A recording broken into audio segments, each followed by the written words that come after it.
Hey guys, it's me. Hope you're having an amazing day. And I kind of just wanted to talk about sometimes out here we need to try and inspire people if we can.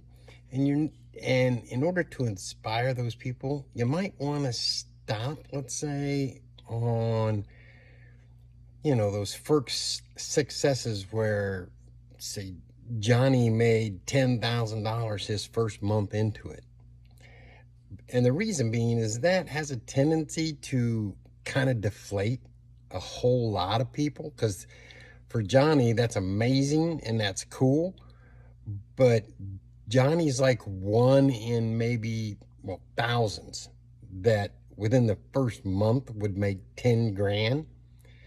So all those other people that are working and going after it and they're not seeing that, well, it has a tendency to deflate their motivation, if you will.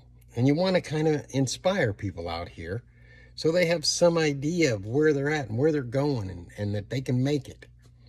Because probably the best thing to do would be do smaller success stories.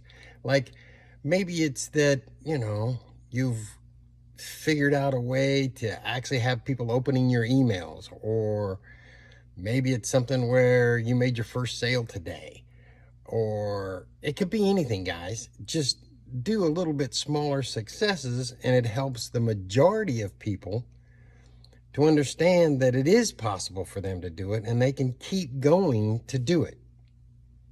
So that's about all I got for that one.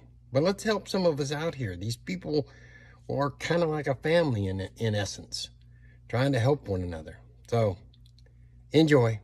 Bye.